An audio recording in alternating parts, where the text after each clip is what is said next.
brought to you by V-Guard.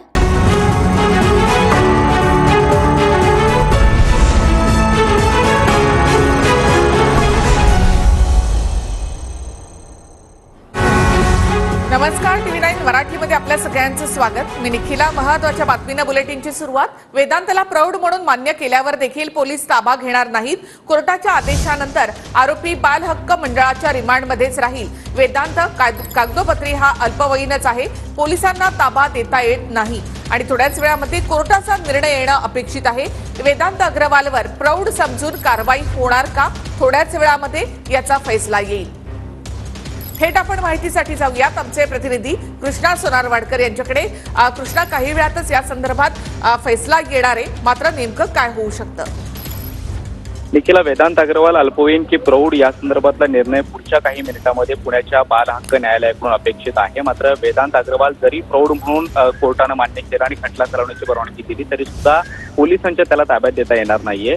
Vedanta Agarwal हा पुणे बाल हक्क न्यायालयाचं जे रिमांड होम आहे ते लहान मुलांना म्हणजे 18 वर्षाच्या खालील मुलांना ठेवलं जातं, तिथेच त्याला ठेवण्यात येईल. मात्र कोर्ट किती दिवस ठेवायला सांगतं किंवा नाही सांगतं यावरती हे सगळं अवलंबून आहे. मात्र पोलीस त्याला अटक करू शकत नाहीत, त्याचा ताबा घेऊ शकत नाहीत. मात्र पहिल्यांदा आपण पाहतो की त्याला जामीन देताना तो अल्पवयीन आहे म्हणून त्याला सोडून देण्यात आलेलं होतं. मात्र पुणे पोलिसांनी पुन्हा एक अर्ज केला की या आरोपीला प्रौढ म्हणून ग्राह्य धरलं जावं आणि त्यानंतरची कायदेशीर कारवाई व्हावी.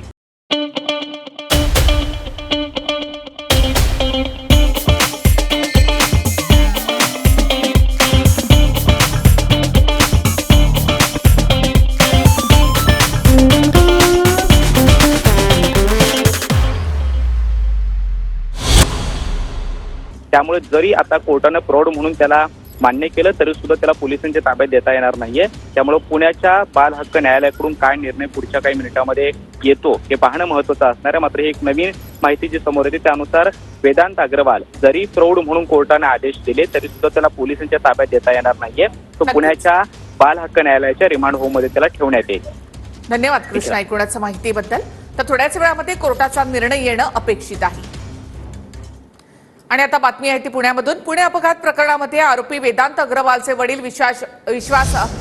विशाल अग्रवाल यांना पोलीस कोठडी सुनावण्यात आली आहे. विशाल अग्रवालसह तिघांना 24 तारखेपर्यंत पोलीस कोठडी सुनावण्यात आली आहे. पुणे जिल्हा सत्र न्यायालयानं हा निर्णय दिला. कोर्टामध्ये नेमका कशा प्रकारे युक्तिवाद झाला आपण त्यावर देखील एक नजर टाकूया. पुणे अपघात प्रकरण, तिघांना 3 दिवस कोठडी. वेदांतचे वडील विशाल अग्रवाल यांनी पार्टीला परवानगी दिली असं पोलिसांनी म्हटलं. परवाना नसताना वेदांतला गाडी चालवायला दिली. पोलिसांनी हा युक्तिवाद केला. जेव्हा गुन्हा दाखल झाला तेव्हा विशाल अग्रवाल पुण्यामध्ये होता असं पोलिसांचं म्हणणं आहे. विशाल अग्रवाल पुण्यात नसून बाहेर असल्याचं सांगितलं. संभाजीनगरमधून अटक केली असं पोलीस म्हणाले. देखिए, उनका काम है अफवाह से गर्मी बढ़ाना और हमारा काम है माहौल को ठंडा रखना. हमारा नेता कैसा हो जो माहौल को रखे ठंडा वैसा हो. अब की बार V-Guard एयर कूलर का चमत्कार. आम्हाला 41 ची नोटीस दिली नाही. आरोपीच्या वकिलांनी हा युक्तिवाद केला. विशाल अग्रवाल फरार नव्हता. आरोपीच्या वकिलांनी कोर्टामध्ये युक्तिवाद केला. विशाल अग्रवालला अटक झाली तेव्हा तरी नोटीस द्यायला हवी होती असं आरोपीच्या वकिलांनी म्हटलं. विशाल अग्रवालला नोटीस देण्यासाठी शोध घेण्याचा प्रयत्न केला असं पोलीस म्हणाले. पब बार सील केलेत का? युक्तिवादावेळी कोर्टानं हा सवाल केला. वेदांतनं कार चालवायला मागितली. कार चालकाचा हा जबाब होता असं सरकारी वकिलांनी म्हटलं. वेदांतनं कार चालकाला शेजारी बसण्यास सांगितलं असं सरकारी वकिलांनी कोर्टामध्ये सांगितलं. गाडीचं रजिस्ट्रेशन झालं नव्हतं, मग गाडी रस्त्यावर आलीच कशी?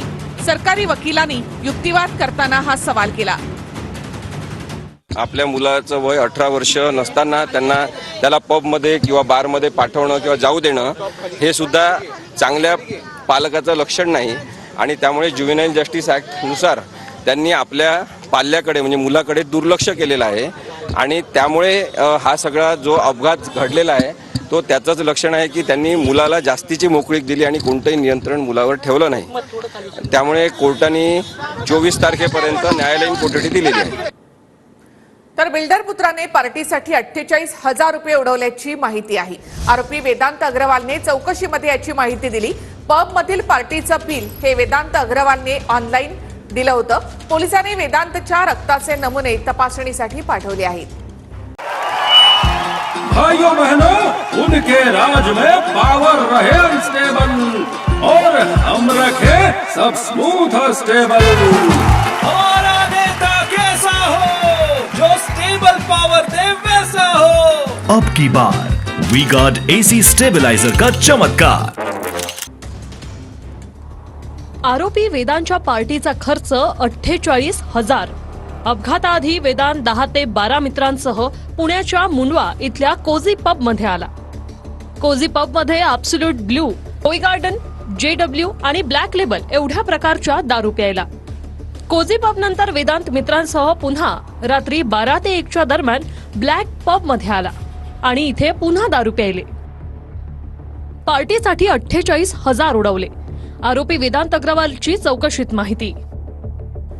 वंदे मातरम संघटनेकडून विशाल अग्रवालवर शाई फेकण्याचा प्रयत्न करण्यात आला. वंदे मातरम संघटनेनं पोलिसांच्या गाडीवर देखील शाई फेकली. शाई फेकल्यानंतर वंदे मातरम संघटनेच्या कार्यकर्त्यांना पोलिसांनी ताब्यात घेतलं.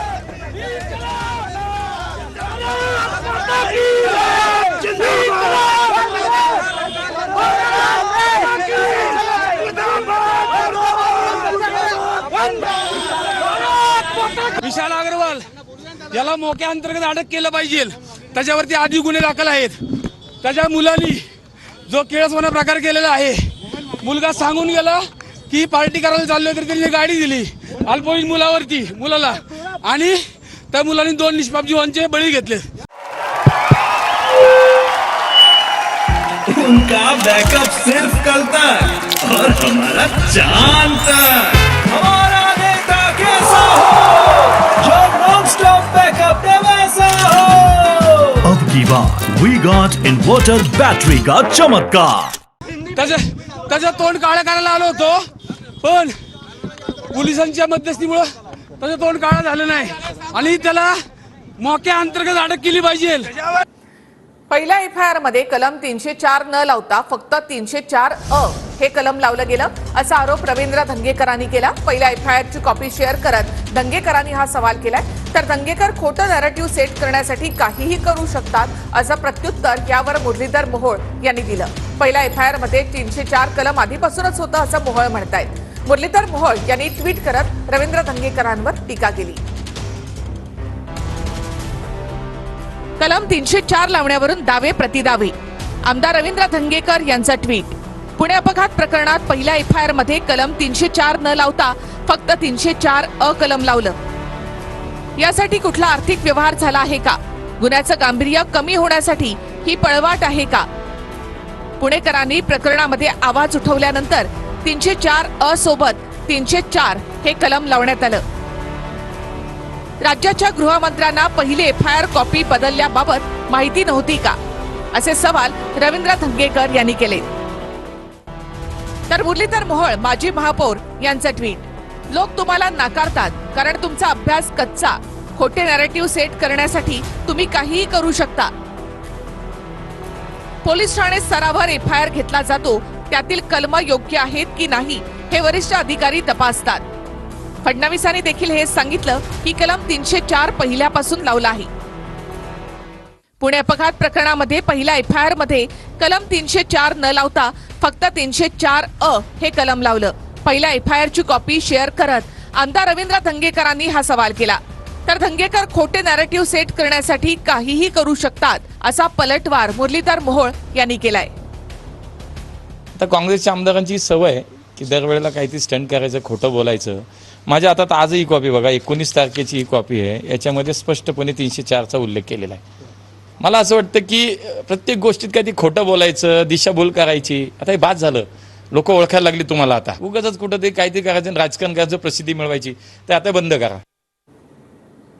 तर पहिल्या FIR मध्ये कलम 304 न लावता 304 कलम लावण्यात आलं असा आरोप इथे धंगेकरांनी केला आहे. त्याची कॉपी देखील त्यांनी इथे ट्विट केलेली आहे. तर दंगेकर खोटं नॅरेटिव्ह सेट करण्यासाठी काहीही करू शकतात असा आरोप मोहोळ यांनी केलाय आणि त्यांनी दुसरी कॉपी जी आहे ती या ठिकाणी ट्विट केली आहे.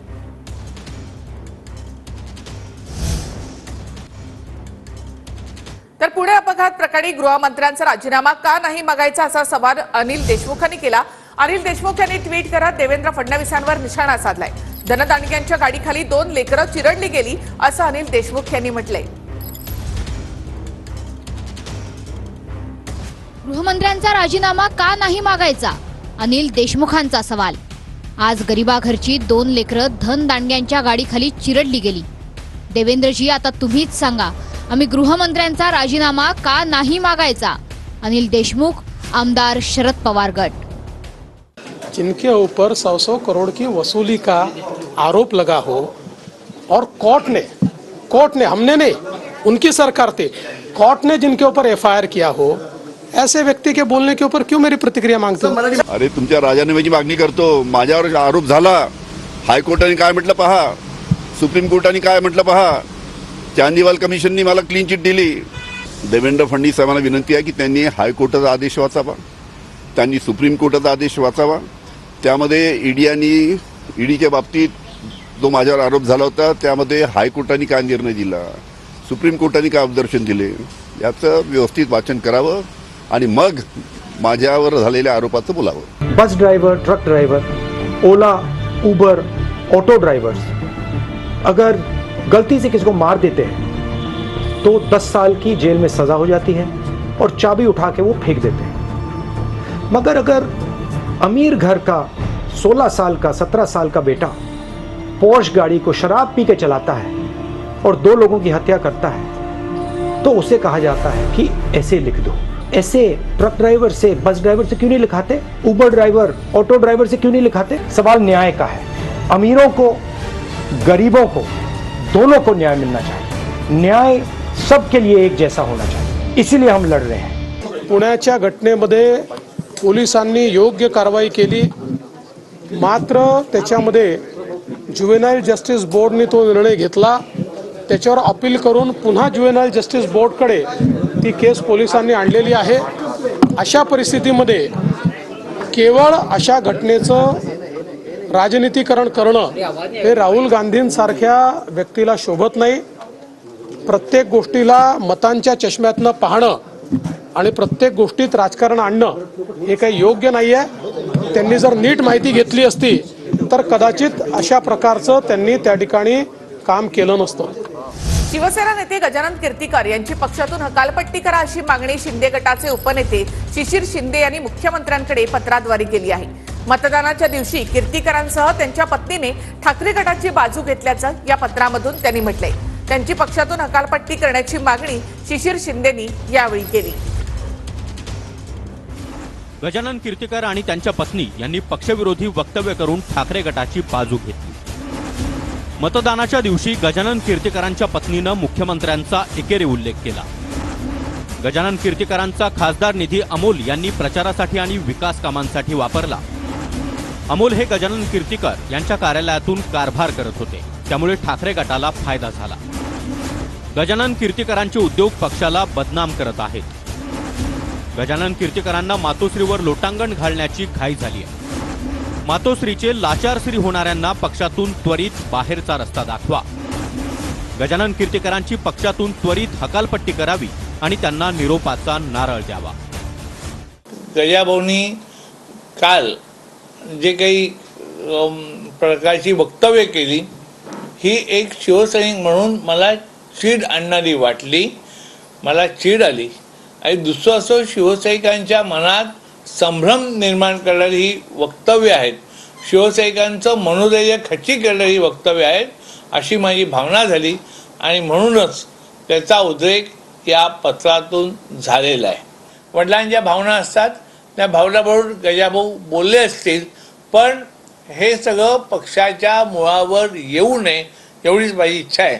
मला काय मातोश्रीकडून काय मिळवायचं आयुष्यात आणि एकनाथ शिंदेकडून काय मिळवायचं असं काही नाही राहिलेलं, पण विचारपूर्वक सोडलेली आहे. हा पक्षांतर्गत विषय आहे, हा चव्हाट्यावरती मांडायचा नसतो. या संघटनेला बळकटी, संघटना निवडणुकीला सक्षम होईल अशा पद्धतीचं काम येणाऱ्या काळात मी करून त्यांना पूर्णपणे भक्कमपणे साथ देणार.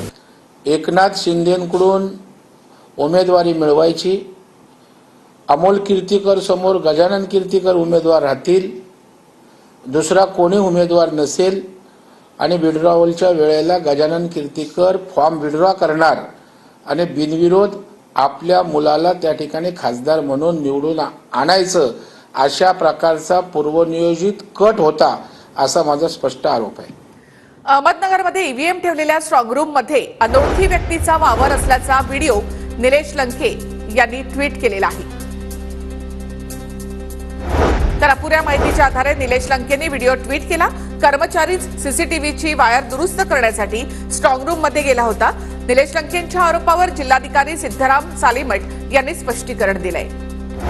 निलेश लंकेंच्या पेट्या ठेवल्या, तिथे माणूस फिरतोय, महाराष्ट्रामध्ये गलिच्छ राजकारण सुरू, सुप्रिया सुळेंचा हल्लाबोल. निलेश लंकेंच्या पेटी ठेवलेल्या परिसरातील संशयित व्यक्तीला ताब्यात घेतलं जाईल. उमेश पाटलांची प्रतिक्रिया. तसंच सुरक्षेच्या बाबतीत हलगर्जीपणा करणाऱ्या अधिकाऱ्यांवर कारवाई करण्याचं विधान. शिवीगाळ प्रकरणामध्ये भाजपचे उमेदवार कपिल पाटलांवर गुन्हा दाखल. मतदान केंद्रावर पोलीस अधिकाऱ्याला शिवीगाळ करणं पडलं महागात. शांतीनगर पोलीस ठाण्यामध्ये सरकारी कामामध्ये अडथळा आणल्याप्रकरणी गुन्हा दाखल. निकालाच्या आधी श्रीकांत शिंदे, राहुल शेवाळे यांचे विजयाचे बॅनर. खासदारपदी निवड झाल्याबद्दल शुभेच्छांचे बॅनर झळकले. पुणे मुंबई एक्सप्रेसवेवरील उर्से टोल नाक्यावर श्रीकांत शिंदे आणि शेवाळे यांचे बॅनर. पुण्याच्या मावळमध्ये झळकले श्रीरंग बारणेंच्या विजयाचे बॅनर. खासदार झाल्याबद्दल श्रीरंग बारणे यांचं अभिनंदन, बॅनरवर उल्लेख. सांगलीचे भाजप जिल्हाध्यक्ष निशिकांत भोसलेंची हकालपट्टी करा. इस्लामपूरचे भाजप नेते विक्रम पाटील, राहुल महाडिक यांची मागणी. निशिकांत भोसलेंवर धैर्यशील मानेंच्या विरोधामध्ये काम केल्याचा आरोप. अमरावतीमधील 82 शेतकऱ्यांचं अनुदान जम्मू काश्मीरच्या शेतकऱ्यांना. पीएम किसान योजनेअंतर्गत मिळणारं अनुदान काश्मीरमध्ये गेल्याचं समोर. शेतकऱ्यांची बच्चू कडूंकडे तक्रार. रणजितसिंह नाईक निंबाळकरांकडून उजनी बोट दुर्घटनेमधील घटनास्थळाची पाहणी. निंबाळकर यांच्याकडून एनडीआरएफच्या शोधमोहिमेचा आढावा. सुप्रिया सुळेंकडून इंदापूरमधील कळाशीमधील घटनास्थळी पाहणी. बोट दुर्घटनेची चौकशी करण्याची सुप्रिया सुळे यांची मागणी. वर्ल्ड चाइल्ड ओबेसिटी दिनाच्या निमित्तानं मुंबईमध्ये देवेंद्र फडणवीस आणि राज ठाकरे यांची संयुक्त मुलाखत. डॉक्टर संजय बोरुडे यांनी राज ठाकरे आणि फडणवीसांची मुलाखत घेतली. जळगावमधील डॉक्टरला भामट्यांनी 19 लाखांचा गंडा घातला. ईडीची भीती दाखवून डॉक्टरकडून पैसे उकळले. नवाब मलिक मनी लॉन्ड्रिंग प्रकरणाची भीती दाखवत 32 लाख उकळले. एक छोटासा ब्रेक आपण इथे घेऊयात, लगेच परत येऊया.